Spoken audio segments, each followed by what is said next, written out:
다 함께 기도하심으로 새벽 예배 하나님 앞에 올려드리겠습니다. 늘 언제나 사랑과 자비로 우리를 감싸주시는 주님, 오늘도 우리는 주님의 은혜를 구하며 주님 앞에 나아갑니다. 이 시간 우리의 마음에 성령으로 충만하게 임재하여 주시고 주님의 은혜가 가득히 임하는 이 시간 되게 하여 주옵소서. 우리 주 예수 그리스도의 이름으로 기도드립니다. 아멘. 다 함께 찬송가 455장 찬양하겠습니다.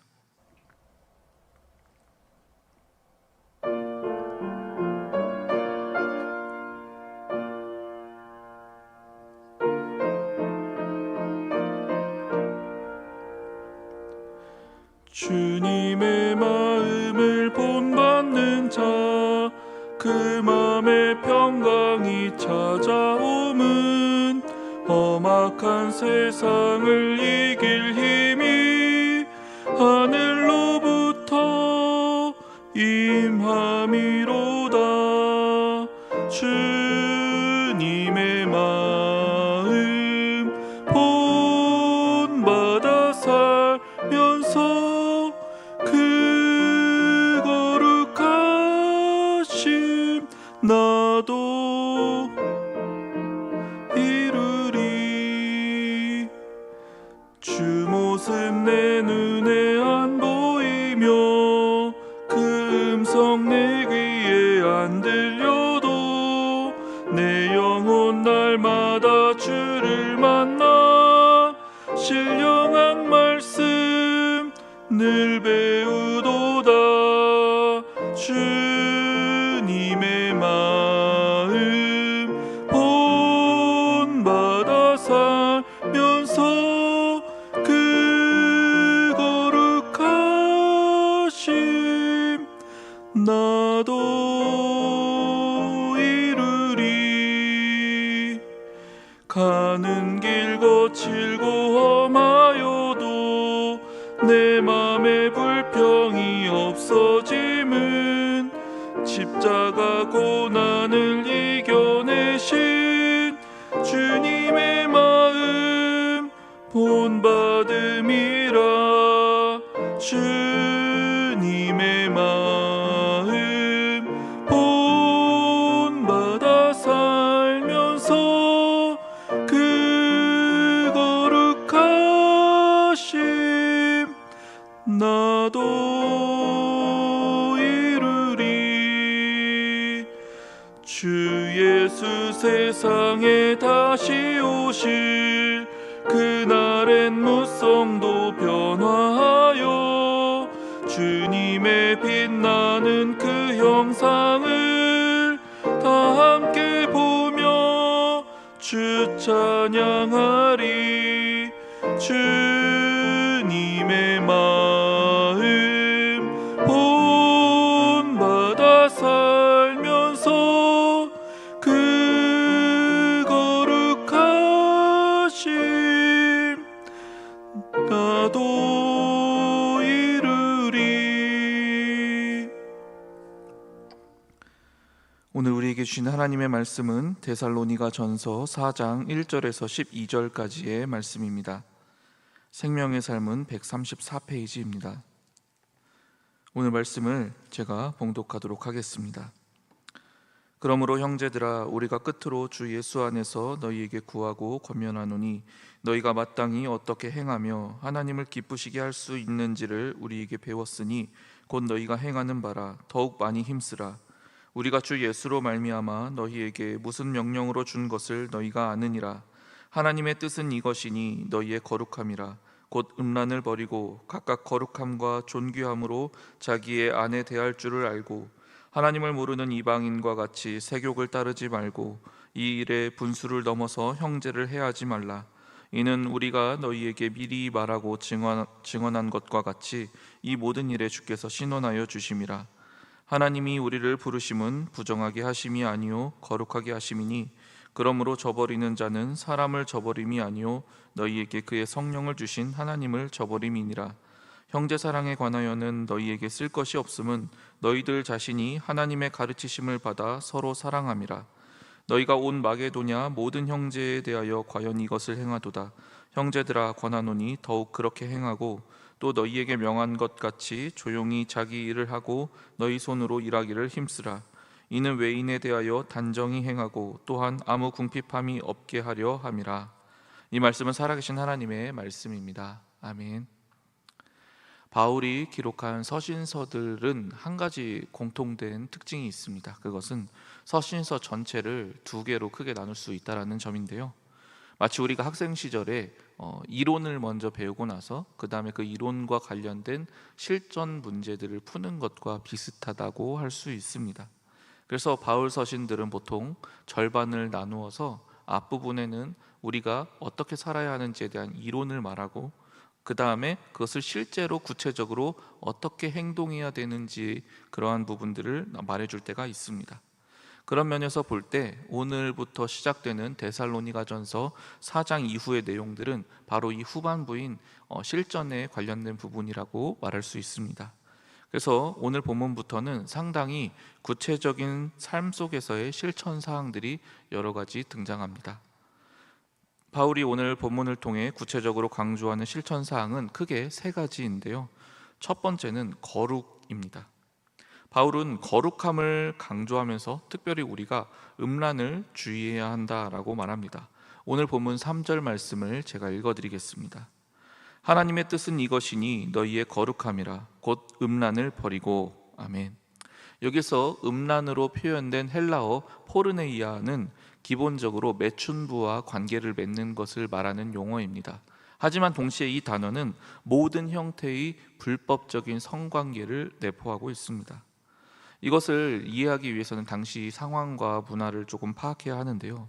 우리가 잘 아는 것처럼 기독교는 결혼을 매우 중요하게 여깁니다. 따라서 결혼한 부부 이외의 성관계에 대해서는 금지하고 있습니다.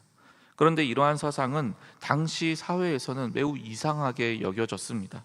왜냐하면 당시 사회는 결혼 이외의 성적 결합이 묵인되는 시대였기 때문입니다.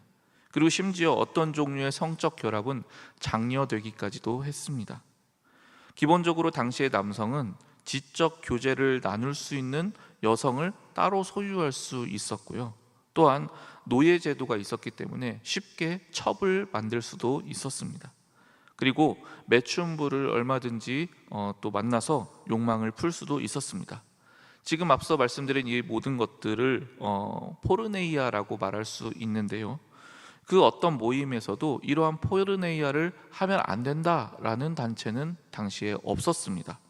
심지어 어떤 종교들은 이 같은 포르네이아를 종교 의식으로서 행하는 곳도 있을 정도였습니다. 그리고 이 데살로니가 교회의 성도들이 살아가던 이 시대와 그 상황이 바로 이런 문화가 만연한 그러한 장소였습니다. 따라서 당시 성도들은 이러한 문화가 너무나 익숙했고, 그래서 기독교에서 말하는 그러한 결혼 이외의 성관계를 금지하는 것에 대해서는 사실은 어색했을 것입니다. 바울은 이들이 반드시 이 같은 문화와 삶의 방식에서 결별해야 된다고 가르쳤습니다. 그래서 바울은 4절에서 아내와의 관계를 너희들이 소중히 여겨라, 그리고 자기 몸에 대한 통제력을 잃지 말아라 라고 말합니다. 또한 5절을 보면 성적인 문제에 대하여 절제함 없이 본성을 따르면 안 된다라는 가르침을 주기도 합니다. 6절 말씀을 제가 읽어드리겠습니다. 이 일에 분수를 넘어서 형제를 해하지 말라. 이는 우리가 너희에게 미리 말하고 증언한 것과 같이 이 모든 일에 주께서 신원하여 주심이라. 아멘. 아마도 디모데가 이 데살로니가 교회의 교인들에 대해서 보고할 때에 이러한 성적인 방종이 성행하는 모습들이 있었다라는 걸 보고했던 것 같습니다. 그리고 그 문제는 아마도 한 교회의 한 교인과 또 다른 교인의 가족이 연루된 이런 난잡한 행동이 있었을 것이다라고 추측됩니다. 그래서 바울은 이 문제를 분명히 짚고 넘어가야 할 필요를 느꼈던 것입니다. 그래서 바울은 다시 한번 왜 우리가 이 거룩함을 지켜야 하는지를 강조합니다. 본문 7절에서 8절 말씀을 제가 읽어드리겠습니다. 하나님이 우리를 부르심은 부정하게 하심이 아니요 거룩하게 하심이니 그러므로 저버리는 자는 사람을 저버림이 아니요 너희에게 그의 성령을 주신 하나님을 저버림이니라. 아멘. 우리를 자녀로 삼으신 하나님은 거룩하신 분이십니다. 따라서 그의 자녀된 우리 또한 마땅히 거룩해야 합니다. 레위기 19장 2절은 이렇게 말해주고 있습니다. 너는 이스라엘 자손의 온 회중에게 말하여 이르라. 너희는 거룩하라. 이는 나 여호와 너희 하나님이 거룩함이니라. 아멘. 이것이 하나님께서 율법에서부터 우리에게 계속해서 강조하시는 가장 중요한 가르침입니다. 그리고 하나님께서 구원받은 우리에게 보내신 성령 또한 거룩하신 영이십니다. 따라서 거룩하지 않은 그 어떠한 것도 성령이 거하시는 자 안에서는 절대로 용납될 수 없는 것이죠. 이를 위해서 우리가 분명히 지켜가야 할 덕목이 바로 절제입니다. 지금 우리가 사는 이 시대 어떤가요? 마치 데살로니가 교회의 그 시대와 비슷한 모습이 많이 보이지 않습니까? 지금 이 시대는 성적 가치관이 너무나 혼란스러운 시대를 우리가 살아가고 있습니다. 이제는 불륜이라는 단어가 별로 낯설지가 않습니다. 스와핑이라는 단어가 너무 흔한 시대를 살고 있습니다.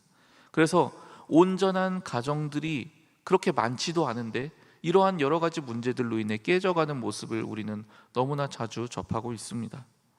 젊은 세대는 심지어 사귀기 전에 먼저 성관계를 해보고 나서 그 후에 교제할지를 여부를 결정하는 그러한 모습들도 흔하게 나타나고 있습니다.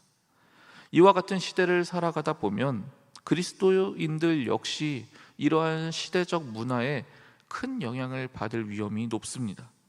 그리고 그것은 우리 그리스도인의 삶에 매우 치명적인 문제입니다. 그렇기 때문에 바울은 오늘 본문에서 힘주어 우리의 거룩함을 지킬 것을 강조하는 것이지요. 오늘 본문에서 두 번째로 강조하는 것은 형제 사랑에 대한 가르침입니다. 그렇지만 여기서는 잠시 이 문제를 조금 더 뒤로 미루고 세 번째 부분을 먼저 함께 보겠습니다.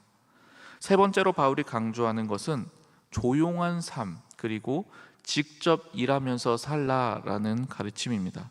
오늘 본문 11절에서 12절 말씀을 제가 읽어드리겠습니다.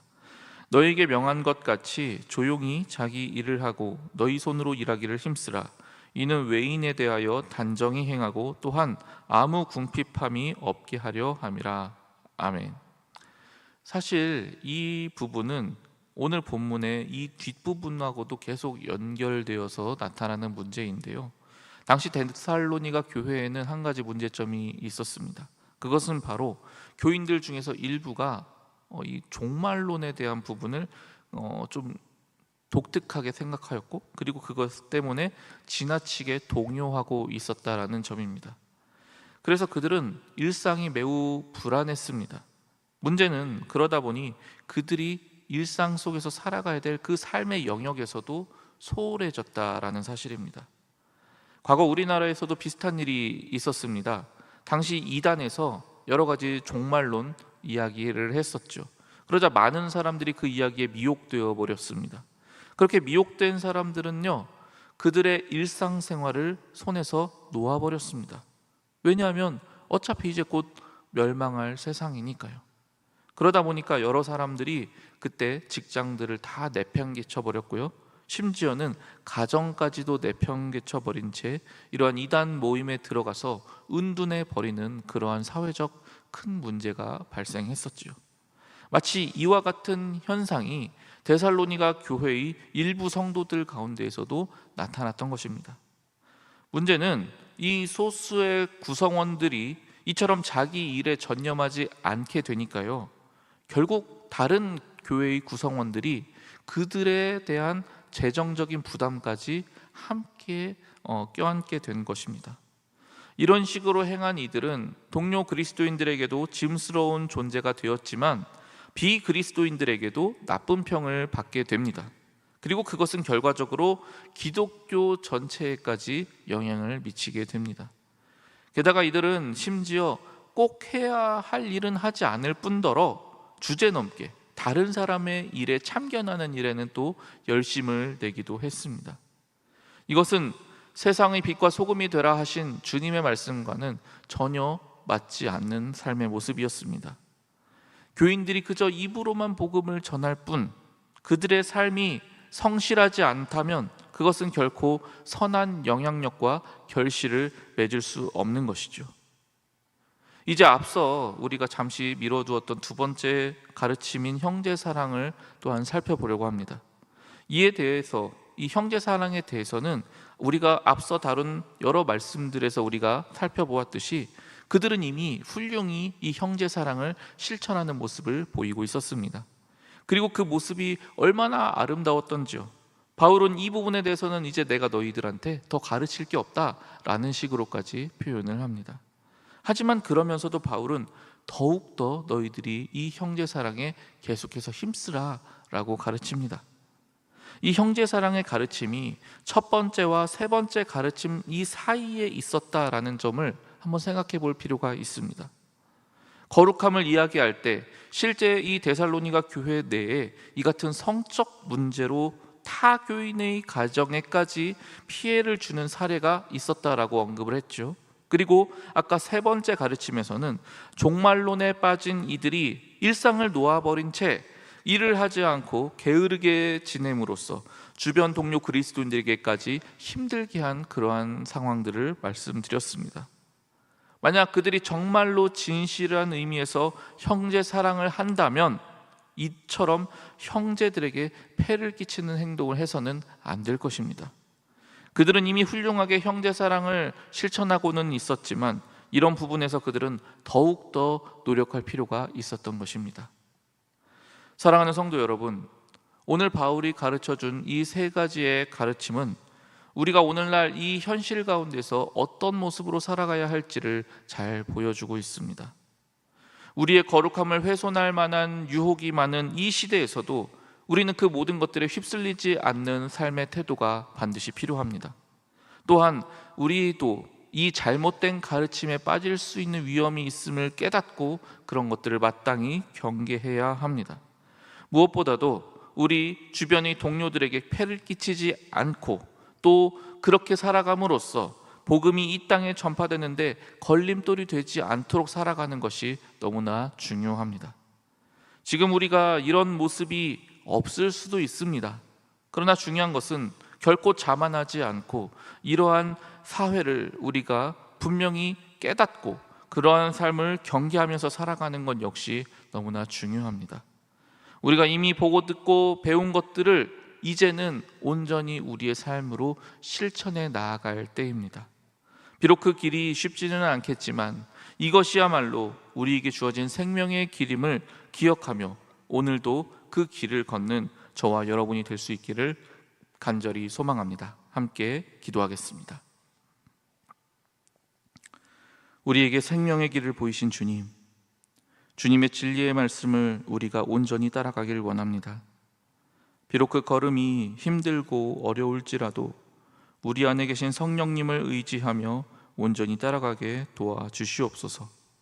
우리의 삶 속에 세상의 음란함이 침범치 못하게 도와주시고 스스로를 거룩하게 지켜갈 수 있도록 절제의 삶을 살게 하여 주옵소서.